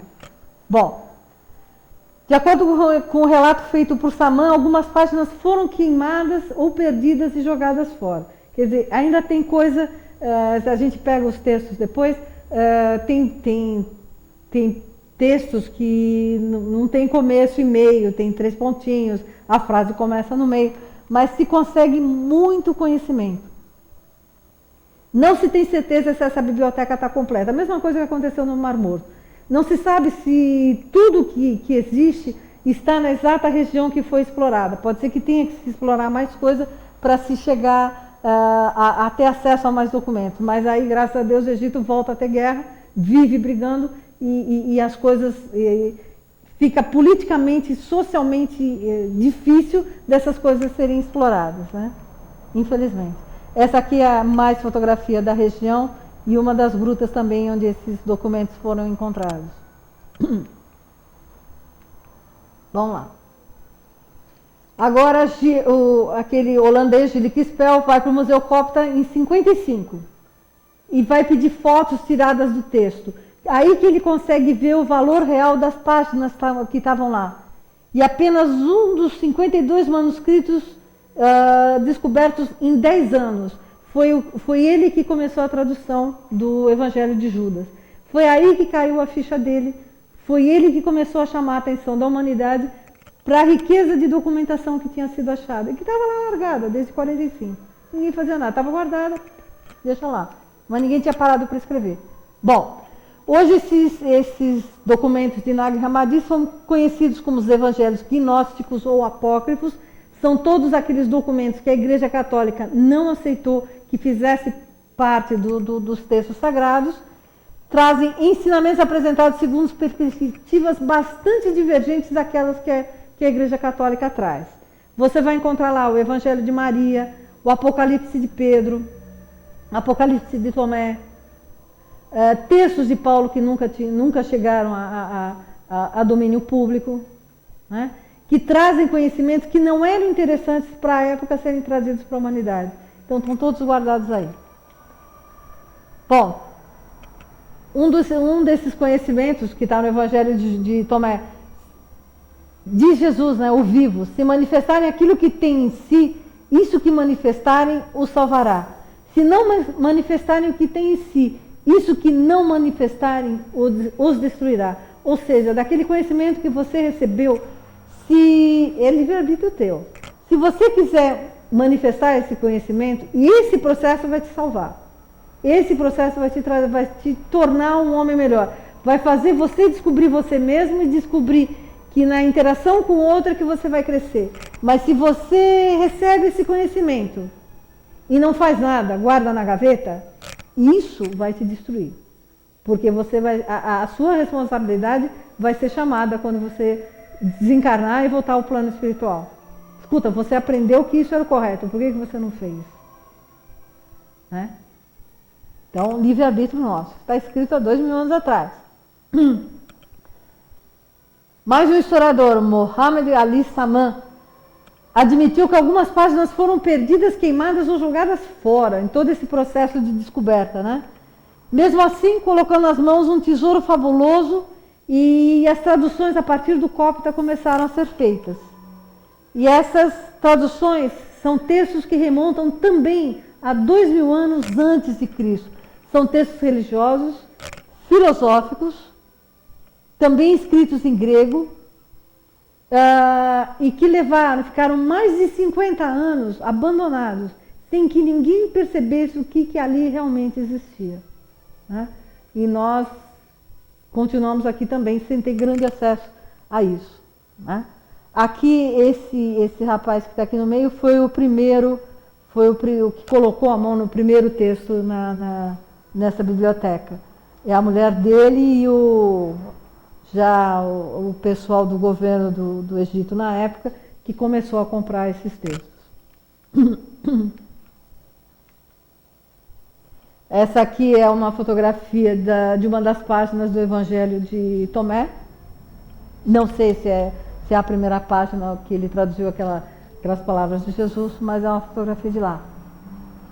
Além dos Evangelhos, a gente tem cunho teológico e filosófico. Eu vou mostrar para vocês depois todo o índice da Nag Hammadi. Esses papiros, esses textos tinham 1.500 anos. 1.500 anos de conhecimento nós temos ali de uma sociedade. É como se a gente falasse daqui, sei lá, há 10.000 anos, falar, olha, encontrei a biblioteca do ano 1900, do ano 2003. Olha, até que tinha uns livros bons lá, vamos traduzir isso aqui. É a mesma coisa. Quer dizer, quanto de conhecimento se perdeu porque se abandonou aquele texto que estava lá e não se deu continuidade, né? Porque o bacana é você, isso aqui vale a pena, isso aqui é um conhecimento bom, eleva, faz você crescer, transmite isso para as próximas gerações, né? Era isso que Jesus falava, não é para guardar a candeia embaixo da cadeira, né? É para você levantar a luz e falar, olha, está aqui, aprendam, vamos aprender, para todo mundo. Então é a mesma coisa, isso aqui ficou 2.000 anos, 1.500 anos guardados, mais 50 anos que a humanidade deixou lá também parar, porque ninguém sabia do que se tratava, até que chegaram os grandes historiadores. Bom, a data dos textos originais estão estimados entre os anos 50 e 180, porque Irineu, o bispo ortodoxo de Lyon, declarou que os hereges dizem possuir mais evangelhos do que os que realmente existiam. A gente viu na aula, quando a gente falou da formação dos evangelhos, que como é que foi? O sacerdote gostava do número 4, Mateus, Marcos, Lucas e João. Então o que eles pegaram? O que a Igreja Católica fez? Por razões que eu não vou aqui discutir. Colocou os evangelhos que menos traziam problemas para a administração do cristianismo naquela época. Então aqueles que menos traziam Jesus como uma figura mais revolucionária, mais contraditória, mais questionadora da sociedade, esses foram abandonados, esses foram ditos como apócrifos. E aqueles que traziam um Jesus mais místico, que era mais difícil para a humanidade entender ali como um ser humano, como um anjo que tinha sido encarnado, então esses textos foram tidos como canônicos. Por que 4? Porque ele gostava do número 4. Porque eram 4 pontos cardeais, norte, sul, leste, oeste, e falou, são 4, então 4. Os restos é apócrifo. Então o que aconteceu? Esses textos, mesma coisa semelhante ao Mar Morto, né? Esses textos tinham que ser destruídos, não podiam ficar lá, porque eram apócrifos, não eram aprovados. Então o que as pessoas faziam? Escondiam e guardavam. E 1000 anos depois a gente consegue acessar essas coisas de novo. Acredita-se que os manuscritos foram mais ou menos enterrados no ano 400, no ano 300 mais ou menos, quando houve a conversão de Constantino ao cristianismo. E aí começou toda aquela encrenca do que era certo, do que era errado, do que era heresia, do que não era heresia, do que era aprovado pela Igreja Católica, do que não era aprovado. Então o que não era aprovado tinha que sumir, porque se alguém te achasse com um texto que não era aprovado, você podia ser excomungado da igreja. Acredita-se também que algum monge do mosteiro de São Pacômio, nas cercanias de Nag Hammadi, pegou esses livros proibidos e escondeu. E isso é essa biblioteca fantástica que a gente, muito maior que manuscritos do Mar Morto, tá? Tem textos muito mais completos aqui do que existiam, que a gente já conseguiu achar no Mar Morto. Vai. Aqui, deixa eu voar aqui, porque é o seguinte, que aqui tá em inglês, mas eu consegui o índice em português. Aqui é uma outra fotografia da região onde foi encontrada a biblioteca de Nag Hammadi. Está aqui. O Códex Jung é formado pela prece do apóstolo Paulo, um evangelho apócrifo de Tiago, o Evangelho da Verdade, o Tratado sobre a Ressurreição e o Tratado Tripartite. Segundo Códex, Apócrifo de João, Evangelho de Tomé, Evangelho de Filipe, Hipóstase dos Arcontes, não sei o que é, um texto pequeno sobre a origem do mundo, Exégese da alma, Livro do Tomé, o Adversário, e assim vai. Tem mais um Apócrifo de João, Livro Sagrado do Grande Espírito Invisível, também conhecido como Evangelho Cópita dos Egípcios, tá? Sofia de Jesus Cristo, Conhecimento de Jesus Cristo, Diálogo do Salvador, e assim a gente vai, tá? Atos de Pedro e 12 Apóstolos. Então, eu estava lendo um pouquinho antes da aula começar, Pedro narrando o seu desencarne, né? Ele pregando, ele estava crucificado de cabeça para baixo e ele estava falando de Jesus. Né? E quando aí ele fala, não, tá bom, eu posso partir, aí ele foi embora. Né? Quer dizer, até o último momento o pescador estava ali pregando. Estava pregando para quem? Para os caras que iam matá-lo. E bacana que ontem, quando a gente estava no Resende, porque sábado foi dia de São Pedro, né? O Lárcio começou a falar de Pedro. E contou exatamente que ele desencarnou e ele encontrou Jesus. E ele queria, e desesperado, né, para ficar com o mestre, ficar conversando, reencontrou um grande amigo da vida dele, né?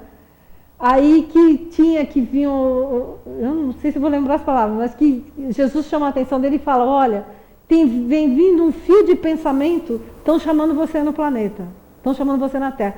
Mas eu acabei de desencarnar, acabei de te reencontrar, você quer que eu volte para o planeta? Mas acabou. Filho, o que tinha acontecido? O cara que tinha lancetado o cérebro de Pedro para que ele morresse, quando ele chegou em casa, o filho tinha adoecido. E a mulher estava louca, desvairada atrás dele. Está vendo? Você matou um justo, você matou um homem bom, olha o que aconteceu. Nosso filho está doente. O filho ardia em febre, ninguém sabia o que ele tinha. Aí que esse soldado pega a criança e começa a falar com Pedro. Seja homem, se você tem algum problema, é comigo, não se vingue do meu filho. E aí que Jesus chama a atenção dele, olha, estão pedindo a tua ajuda na terra. Aí Pedro volta e cura a criança. Aí é que ele volta para reencontrar o mestre. Né? O cara está desencarnado, o cara está trabalhando. Acabou de sair, acabou de cumprir o que ele tinha que cumprir, mas ele retorna e, não, tem que ajudar. né? Bacana.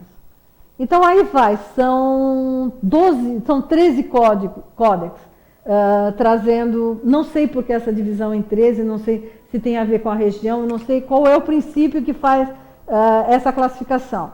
Essa aqui é a fotografia de satélite da região de Nag Hammadi, à beira do Nilo, né? Onde está toda essa documentação à disposição da gente. Existe um livro de um inglês que se chama James Robinson, que ele traz a tradução completa. Esse é o primeiro historiador, o primeiro cara que reúne as traduções dos originais grego, copta, reúne todas essas traduções e traz num livro só. E existe também 2 livros, os apócrifos da Bíblia, os pseudoepígrafos, que traz não só esses, mas traz alguma coisa também do Mar Morto. São 2 livros desta grossura aqui, que vocês... Só isso aqui. Que vocês conseguem ter acesso a todos os textos que já foram completamente traduzidos para as línguas atualmente vivas, né? Então, aí à nossa disposição para a gente sentar, né? Sentar na cadeira, botar a cabeça para funcionar e o coração para falar, para a gente colocar todo esse conhecimento à luz do Espiritismo que nós temos até hoje, né? Então, é um grande trabalho aberto para todos nós. Quer dizer, o Espiritismo, mais uma vez, mostra para a gente que ele não é uma doutrina que para no tempo, pelo contrário, é uma doutrina que caminha junto com a humanidade e que a gente vai ver que mesmo com todos esses textos, tudo aquilo que foi trazido pelos Espíritos, nada vai contradizer o que está aqui. Pelo contrário, a sensação que você tem quando você pega um texto é que as coisas se completam, né? Parece que são pecinhas de um grande quebra-cabeça que vai se completando e vai fechando um conhecimento fantástico para a humanidade. E a gente faz esse conhecimento o que a gente quiser, livre-arbítrio é nosso, né? Mas a gente vai ser chamado à responsabilidade. Quanto mais a gente souber, quanto mais a gente receber, isso é para nós, né, brasileiro? Quanto mais a gente receber, né, Felipe? Quanto mais a gente receber, mais a gente vai ser chamado a prestar contas. Não são só vocês, somos nós também. Tem alguma pergunta, Felipe? Tem alguma coisa? Diga. Quando você fala que Moisés viveu 120 anos, é contado no nosso calendário ou seria outro calendário? Alguém na internet está perguntando, quando eu falei que Moisés viveu 120 anos, que calendário era esse? É o nosso calendário. É o nosso calendário. Naquela época, os grandes pais da igreja, os grandes pensadores, viveram muitos anos. Era necessário que esses seres permanecessem no planeta mais tempo. Então, esses seres foram autorizados a ter essa encarnação mais longa. O nosso corpo é preparado para permanecer aqui por 100 anos. A gente é que abusa dele, bebe, não dorme direito, não come direito, não vive direito. A gente é que abusa do corpo e acaba tendo uma encarnação reduzida. Mas nosso corpo é estruturado por Deus para pelo menos 100 anos por aqui no planeta. A gente é que faz bobagem. Mais alguma coisa? Alguém tem? Não. Alguém tem alguma dúvida, quer fazer alguma pergunta? A gente ainda tem uns 20 minutos de aula. Não? Então, a ideia aqui era deixar uma porta aberta para aprendizado. Mais uma vez, uma porta aberta para aprendizado. Daqui para frente, o que a gente vai retomar um pouco mais a história do cristianismo, o que a gente fez com todo o conhecimento cristão, e no segundo semestre, a gente tem mais 2 aulas esse semestre. No segundo semestre a gente vai tratar mais da parte física, sem nunca perder a visão de Jesus, a visão do Cristo, a visão espírita de tudo isso. E nós vamos ver mais a parte física de todo esse conhecimento que envolve a mediunidade, né? Como é que essas coisas acontecem? Como é que hoje a gente explica todos esses efeitos? Até agora a gente está falando um pouco de história, mas é uma história um pouquinho modificada, não é a história como a gente aprendeu na escola, uma coisa um pouquinho modificada. A gente está tentando mostrar um Jesus muito maior do que aquele que a gente achou que até outro dia a gente conhecia. E o mais bacana é que quanto mais você acha que você aprendeu do cara, você vê que o cara está zilhões de quilômetros na tua frente e está numa evolução fantástica. Mas tudo bem, os braços dele estão abertos, isso aqui é importante. Eu queria fazer só uma lembrança. Dá o microfone para a brasileira. Da câmera também. Ai, câmera. Mas você fica não, mais muito câmera baixo. não. Dá o microfone. Eu queria só fazer uma lembrança de O espírito de Batamut, né? Esse Batamut faz um comentário no livro dos seis livros na época de Jesus, e essa disciplina do menino, do desenho, a aula muito dura, né? Para com os meninos, foi ensinado quando eles tiveram o seu primeiro encontro com Jesus, e ele tinha aproximadamente 15 anos. Eles têm um encontro com Jesus, né? Depois que Jesus nasceu, eles estão sempre procurando onde Jesus se encontrara, até mesmo por causa da perseguição que Jesus sofreu junto à sua família, eles não conseguiam encontrá-los. Então, houve um encontro com eles, né? Por causa de uma necessidade, de uma comunidade que assolava uma doença desconhecida que eles não conseguiam ajudar, e era uma doença muito grave, não poderia ser espalhada.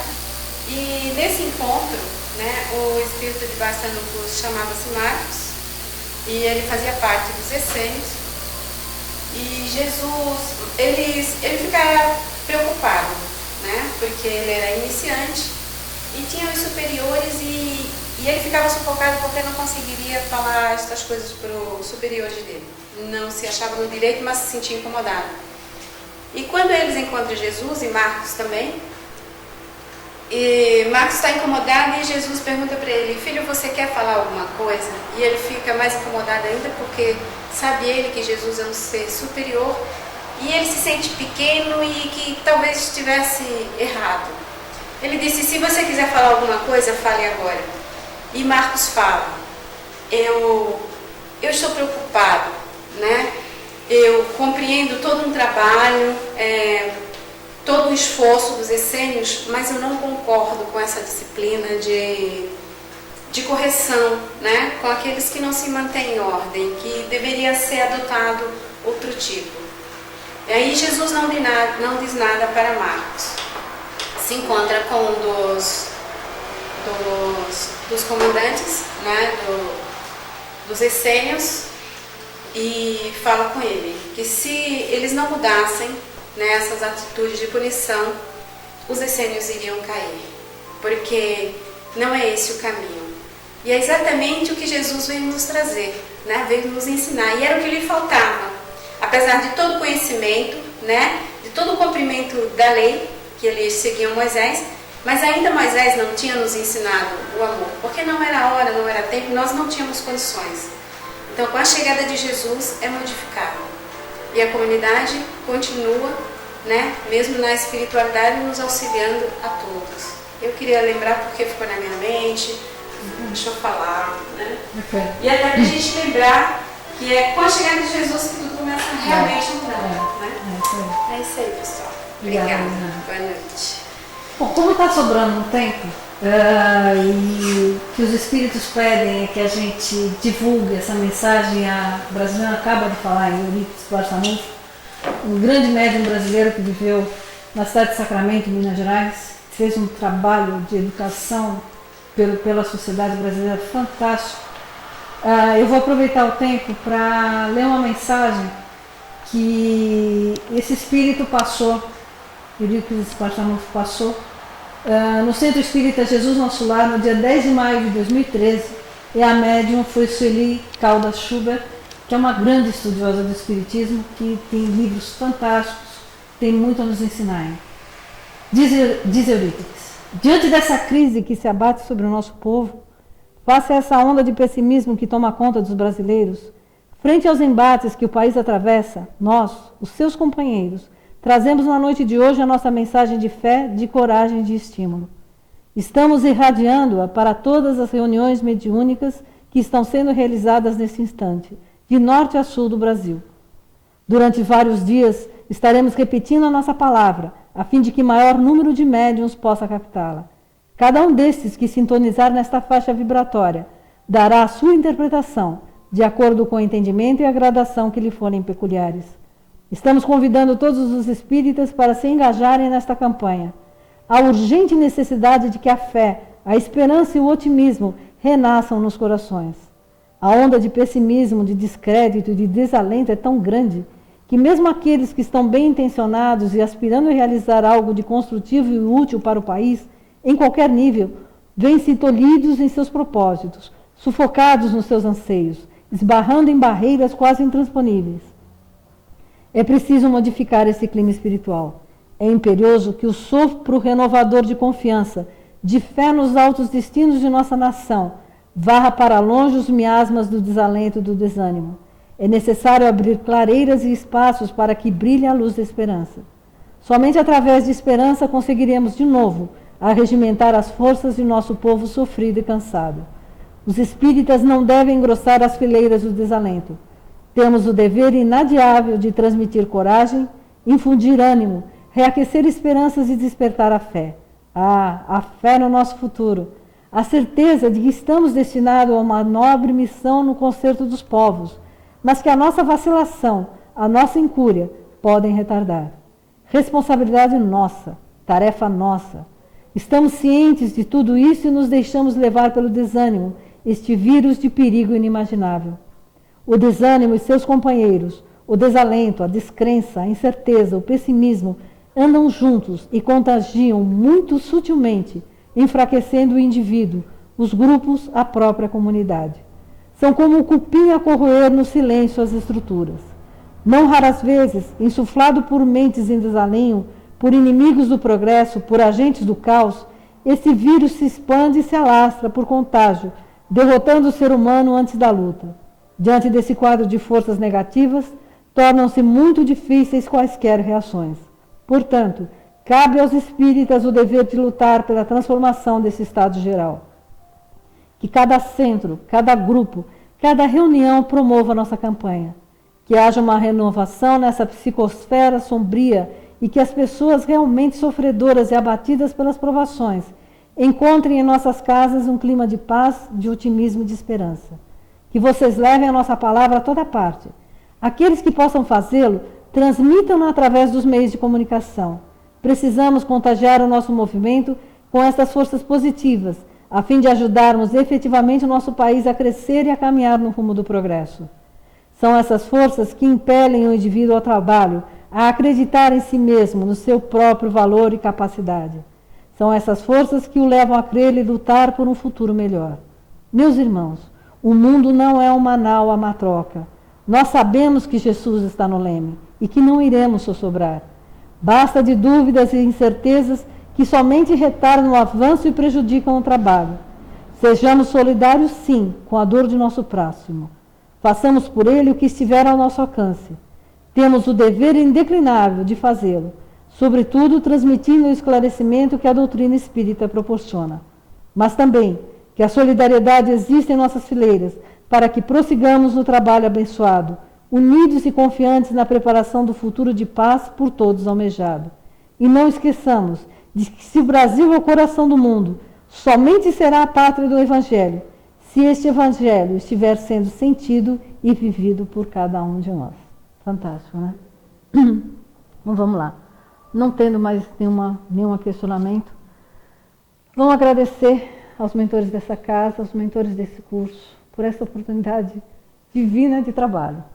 Ao Mestre amado, por a sua misericórdia, pela paz que nos invade e pela certeza que Ele é o grande governador de nossas mentes e dos nossos corações. Senhor Jesus, sê com cada um de nós nesse instante, encarnados e desencarnados. E possamos, Senhor, conduzir nossas vidas, nosso trabalho, nossas mentes, nossos corações no Teu Evangelho, Senhor. Segue à nossa frente e guia nossos passos. Sê conosco, Mestre, hoje e sempre. Com a graça de Deus, nosso Pai. Boa semana para todo mundo. Segunda-feira a gente está aqui de novo. Obrigada.